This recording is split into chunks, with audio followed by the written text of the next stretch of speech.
the bully. You have no friends and definitely no life. You're fat and you're ugly. Yo mama. You mad, bro? Today, we use the internet for everything. It's connected to our jobs, our entertainment, and our lives. The rapid communication allowed by social networking sites should pull us closer together, but all too often, it pushes us apart. Cyberbullying is a word that has been used to scare, to play off fears generated by new technology. But beneath the sensationalism is a very real problem. Online insults hurt just as much as those delivered face-to-face.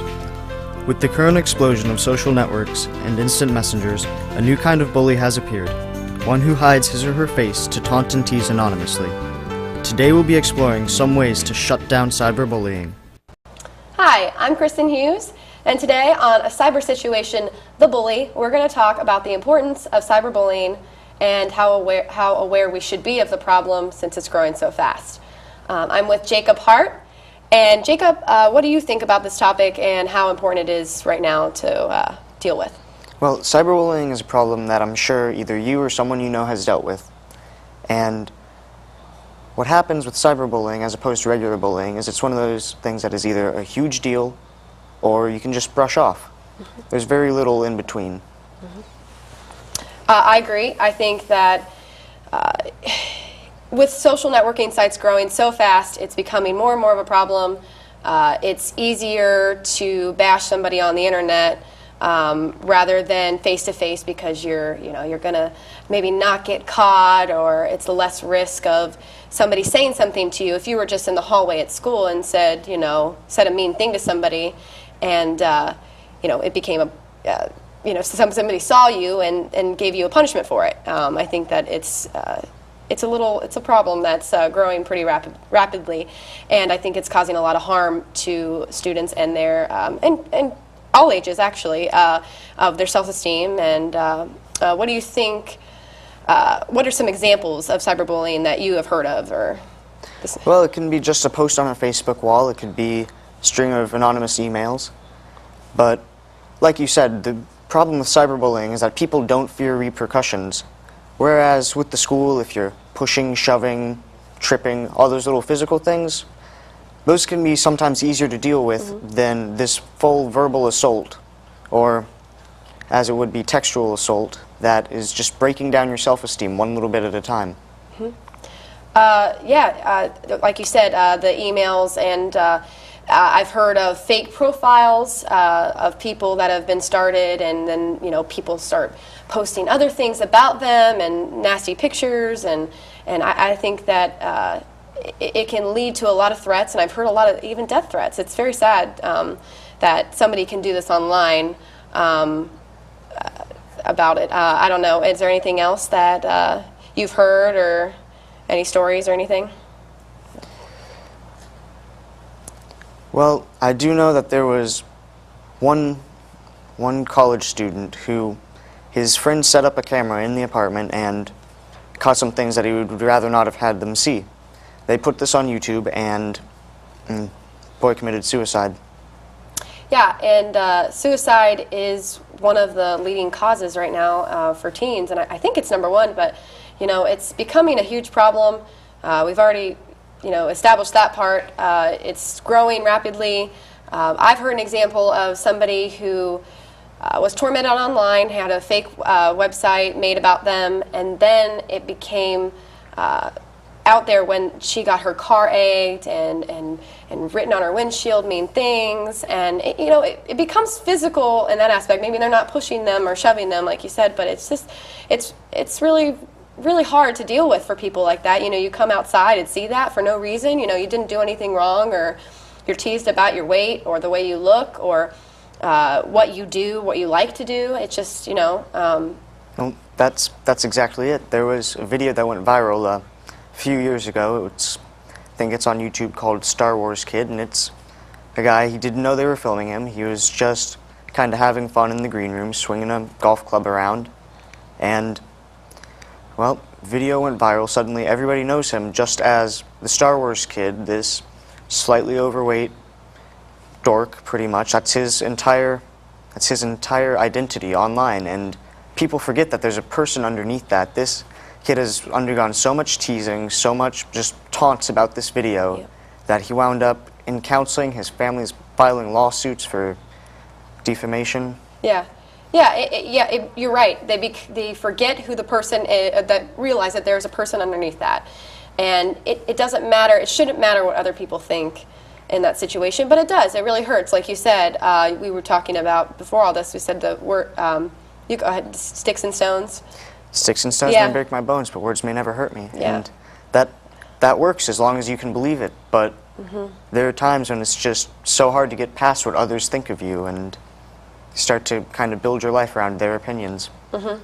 Yep, you're right. You know, in the Bible they talk about, you know, when you get slapped, you present the other cheek, and it's, you know, how hard is it to really do that? To say, you know, like, oh, you don't really bother me, and here you go. You know, it is difficult, and I think teens are.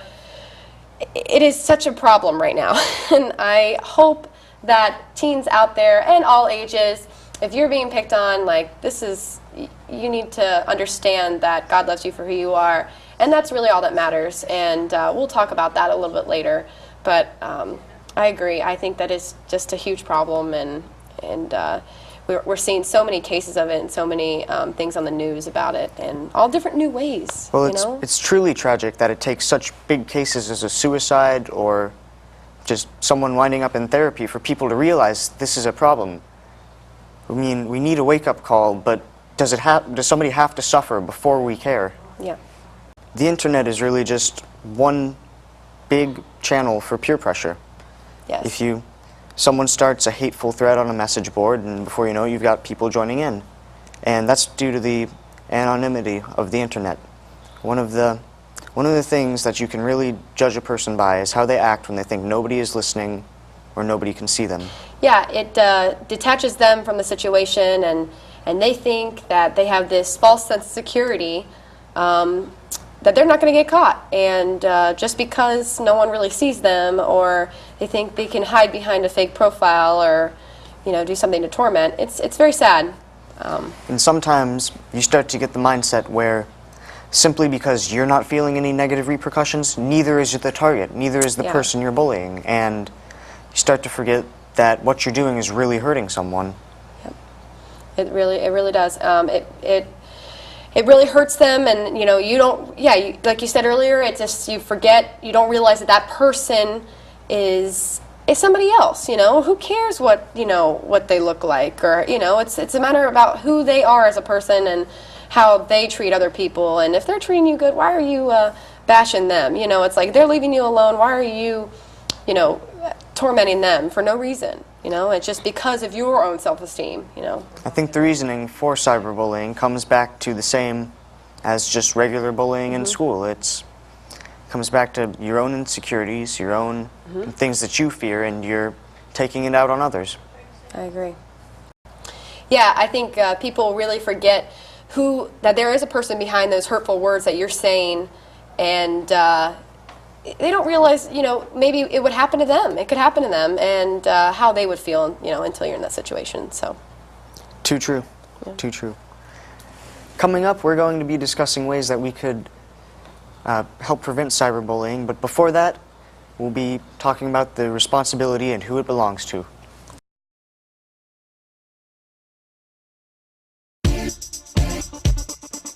This program is brought to you by Creative Media Institute of Southwest Florida, where high school students and middle schoolers are provided a chance to direct, edit, produce, and even star in their 30-minute program, which is shown on WRXY-TV and is streamed live onto the internet. So why not give it a try?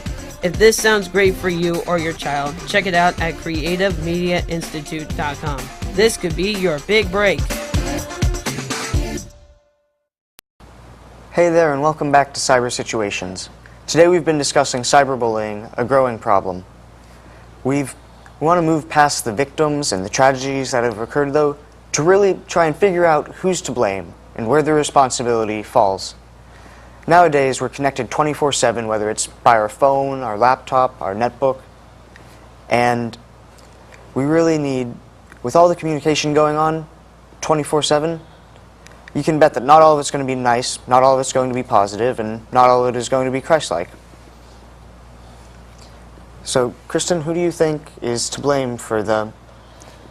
I think it's a really broad question, and I don't know if there will be a real direct answer to it.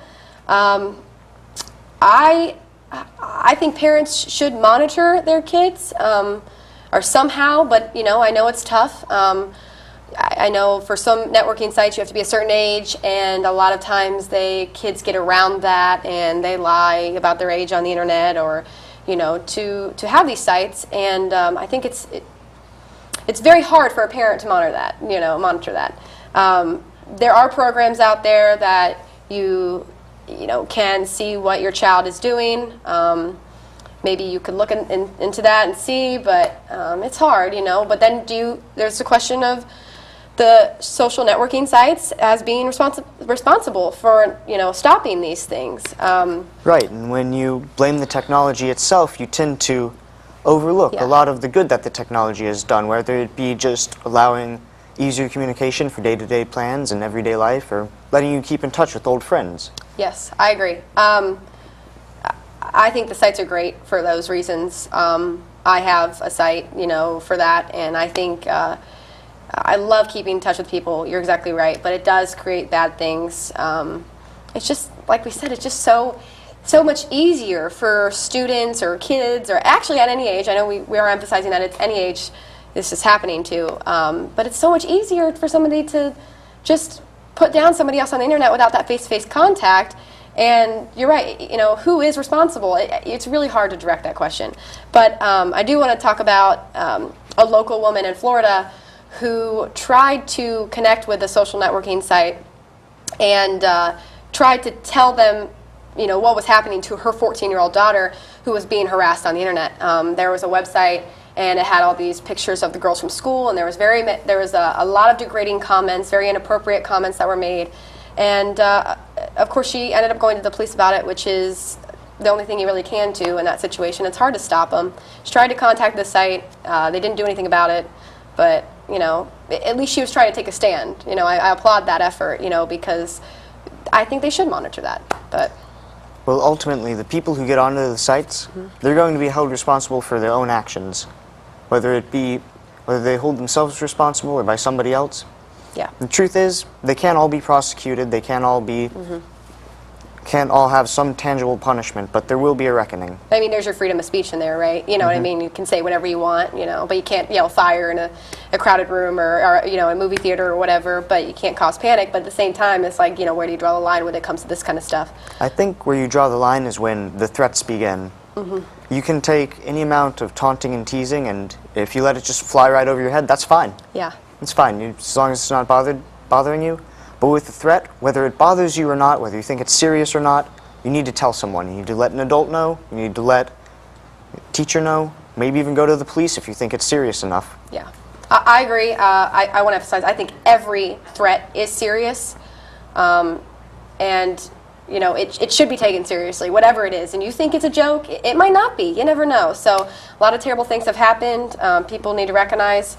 I want to recognize a statistic that according to a 2004 ISAFE survey, 1,500 students, grades 4 through 8, 58% have said they don't tell their parents or an adult that something has been said to them online that was either degrading or hurtful, something mean. And 53% of kids have admitted to saying mean or hurtful things to someone online. And more than 1 in 3 have done it more than once. And I just think that is, I can't believe over half, that have said something like that on the internet. Obviously, it's starting at a younger age now, grades 4 through 8. This was a survey that it did, and I think it's it's happening in high school a lot more too. So I just think it's sad, but what can you do? It's like you can monitor, like we said, but I also want to talk about the laws. There are some laws that are being put in place, and according to the cyberbullying research website, it was updated in June 2011, and they said that 46 states have a bullying law. That doesn't refer to, I mean, just in general, a bullying law, whether it be physical or psychological. 6 include cyberbullying, and 32 include electronic harassment. So, you know, that's your phones and everything. And with the laws there, it's really good to know you're not facing this alone. You don't have to. You have a legal recourse that could help you out. And moving beyond that, it's when it hits the school systems, that's great because that's where most kids are going to need the help. They're going to be facing this bullying from their peers at school, not from just some anonymous stranger online. Yep. Florida recently passed, Florida passed a law called the Jeffrey Johnson Stand Up for All Students Act, and Jeffrey Johnson was a 15-year-old boy who committed suicide after being bullied for 2 years. And the law prohibits bullying and harassment of any K through 12 student or employee in public schools, and it protects from physical and psychological bullying. I think that's great. Good thing that Florida is standing up for this, is really trying to recognize this as an issue, and I'm glad that somebody feels protected enough, you know, to do this. It's sad, but I think it just shows that people are starting to realize we all need to get along. We're all in this together. Yep. We've got to support even the smallest and weakest among us, those who can't stick up for themselves. I agree. Well, when we come back, we're going to talk about some tips to prevent this from happening to you and how you can deal with it if it does. So we will come back with more information, so please stay tuned. This program is brought to you by Creative Media Institute of Southwest Florida, where high school students and middle schoolers are provided a chance to direct, edit, produce, and even star in their 30-minute program, which is shown on WRXY-TV and is streamed live onto the internet. So why not give it a try? If this sounds great for you or your child, check it out at creativemediainstitute.com. This could be your big break.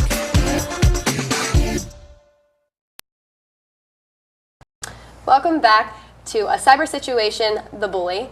And I'm here with Jacob, and we're talking today about cyberbullying and how it's become such a problem. And we're going to talk about some tips to prevent cyberbullying and how to avoid becoming a victim. And even if you are a victim, how to deal with it. So, Jacob? Well, the first thing you've got to remember, whether you're being bullied online or in the real world, is to tell an adult right away. You got to find somebody you trust, whether it's a parent, a teacher, or a grandparent, you know? An adult that you trust who you think can help you. You have to let them know that it's a problem. And some people, right away, they don't jump over cyberbullying. They don't think these insults online are a big deal. Never be embarrassed about it. Never be embarrassed, because, you know, whether the information is true or isn't, and somebody just wants to start a rumor, don't be embarrassed about it. Go tell an adult. Go tell somebody so the problem can get fixed. Right, and you really need to, even if the adults don't believe you at first, keep at it. They will eventually understand that it's a problem, that you need their help, and they'll be ready to offer you any help that you need. Go to another adult if you need to, right? Don't reveal too much too fast to someone you met online. A prime example is a 13-year-old girl from Missouri. She friended a boy that she thought was new in her hometown on the internet, on a social networking site, and she started to give them information, and then the friendship went bad, and she found out it was people, including adults, not just students, that were harassing her and making fun of her and humiliating her. So she committed suicide, actually, when the friendship was terminated. Very sad, but yet again, you can't trust anybody out there on that internet. You can't. Don't put things up, and always remember, when something goes up on the internet, it never goes away. Like, no matter if you delete it, it's always there. Once it's out there, it's always out there. Same with a text message or a picture message. It's always out there. Right, and once you start getting insulted online, your first instinct might be to stoop down to the bully's level, to try and insult them back, try to get back at them with some clever remark, and I don't care how clever you are, or even if you had the perfect comeback, it's a bad idea. That's what they want. They want to get you mad. They want you to reply the way that they've been teasing you, and then they're just going to tear you down from there. The best bet is, once it starts, is log off right away. Shut the computer down, just close your laptop, unplug it, turn off the monitor, whatever you need to do, just get away from it and kind of simmer down before you make any rash decisions. You know, it's like Gandhi said, an eye for an eye makes the whole world blind, right? Right, and you know, if the bully keeps up what he's been doing, follows you through more than one website, email, social network, chat rooms, most of these sites have a way to block the bully. You can go on, you can block him from your contacts, you can defriend him, you can, well, if somebody's emailing, you can even report them as spam, and it goes straight to your spam inbox, so. Yeah, yeah. There's plenty of ways to do that. I know. Don't ever accept somebody you don't know. I think that is really important. Even if you're going to a new school and you see that person's from a new school, and they go, you know, they accept, you know, if you don't know them yet, don't do it. You know, even if you put on the site that you're going to that school and that's how they find you, I suggest don't do that. I don't think that's smart, because you never know who it might be. It might be somebody from your old school, you know, or anybody. Just don't do it. So. And you know, once it starts, your first instinct might be to just delete the messages, try and forget it ever happened. But if it gets bad, you're going to want to have those old messages. That's proof, that's evidence. You might not want to show them to anybody, you might be really embarrassed about what was said, but the only person who should feel bad about those messages is the low-down little pig who sent them. I agree, but I also think that if you see the message is from somebody that keeps harassing you, I think you should delete it, because I don't think you should look at that and feed into that. I think once it's there, yeah, you have a couple that you know, maybe that you saw that were mean or, you know, not nice, but I think you need to delete it, because I think what happens is it feeds into that self-esteem, and you just think about it more and more because of the amount there are. So. You start to get that morbid curiosity. You want to go. You want to see what this person said about you, even though you know it's not going to be good. Yeah. It's like onlooker traffic from a car crash, pretty much. I agree. What is there anything adults can do to help with their kids? Well, parents, first thing they need to do, talk to your kids. Set rules, set boundaries. Let them know that you're there for them if anything like this comes up. You really need to establish not just one-way communication, back and forth. You want your kids talking to you too, and you want to let them know that you will intervene if there's anything really bad going down. I agree.